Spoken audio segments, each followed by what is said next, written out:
I tried the oldest versus the newest trains in Kenya, and it felt like using a time machine. On one end, a century-old relic from the colonial era, and on the other, a spaceship on rails.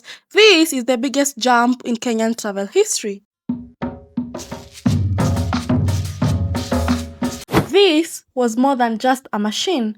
This was the engine of an empire. When this train first arrived in the 1900s, it wasn't just laying tracks, it was drawing a line through the heart of a continent. Built on iron and fire, these locomotives were part of the Lunatic Express, a project so ambitious and costly in both money and human life that many thought it was purely madness. Its mission was strategic to carve a path from the coast of Mombasa to the interior, solidifying control and unlocking the region's resources.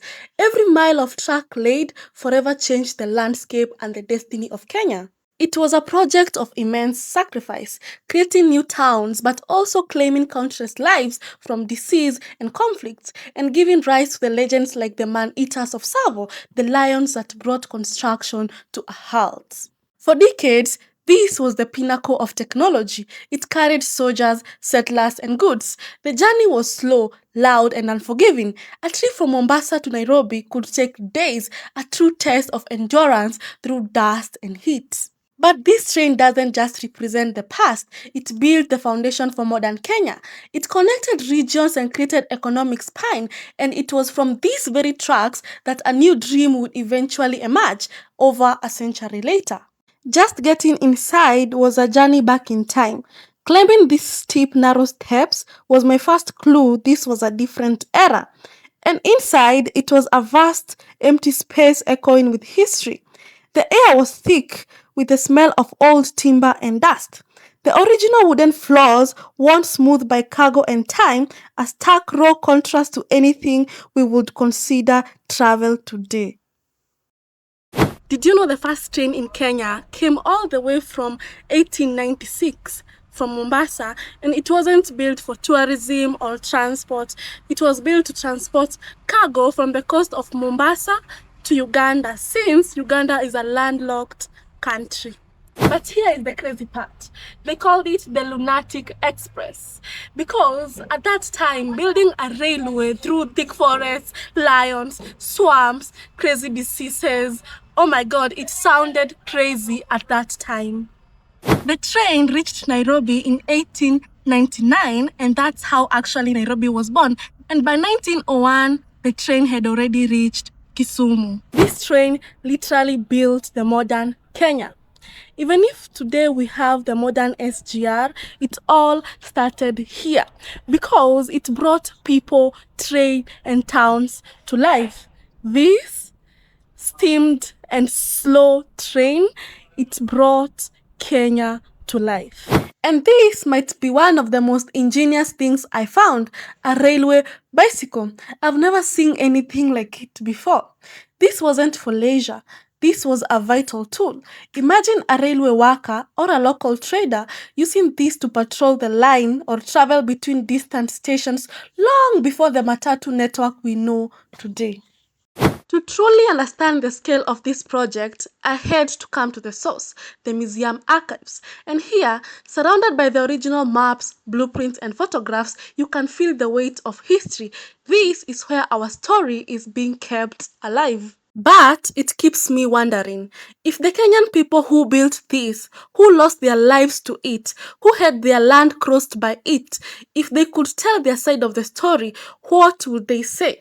Because the true cost, the human spirit, the sacrifice, the perspective of the community it's passed through, that story isn't in these ledgers. It was passed down orally, and much of it is lost. So, while this archive is invaluable, it preserves the undeniable facts of the railway construction.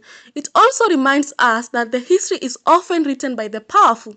The railway is part of us now, the backbone of our nation, but its origin story is complex. And standing here, you can't help but listen for the echoes of the stories that were never written down. This old beauty right here was built in 1899, over a century ago. A first-class coach on the Uganda Railway, one of the earliest trains to ever operate in Kenya. Back then, this was pure luxury. Only the most important colonial officials traveled in this kind of coach. I mean, just look at the design. It's simple but elegant even for its time. Inside, I was honestly surprised. The leather seats, the wooden finishes, and how spacious it felt. This was 1899. Imagine how fancy this must have been more than 100 years ago. It even had a private washroom, something you'll never expect in a train that old. You can really tell this was meant for the first class travel.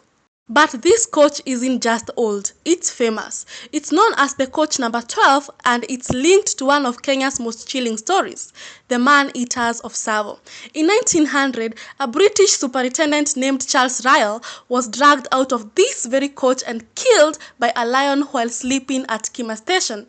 The story later inspired the movie The Ghost and the Darkness. As if building the railway wasn't hard enough, something terrifying happened here in Savo in the year 1898. Two huge lions attacked the railway workers.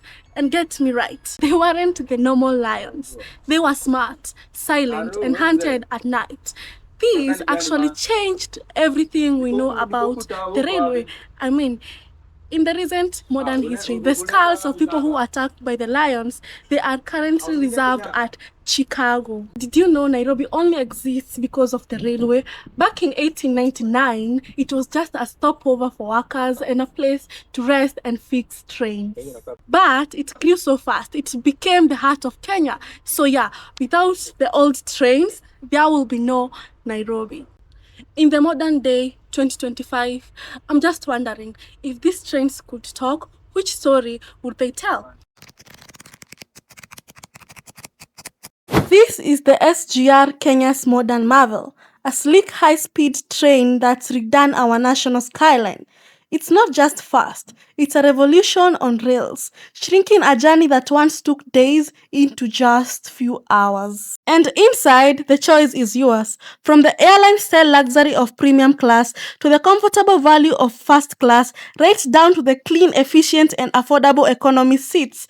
Every class offers a smooth, modern ride that feels like years ahead of the past. But what about the daily commute? I also had to try the Nairobi commuter rail.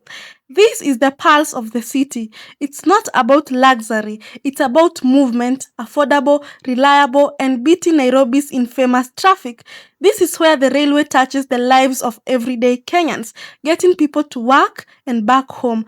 A different purpose, but the same mission to connect us. For my journey back, the available train was one of the older models, a bit rough around the edges for sure.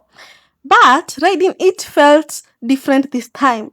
It wasn't just an old train, it was a vital link in a long chain of progress. From the 1900s to the SGR and everything in between, you have to respect the evolution. Each one represents a step in Kenya's journey.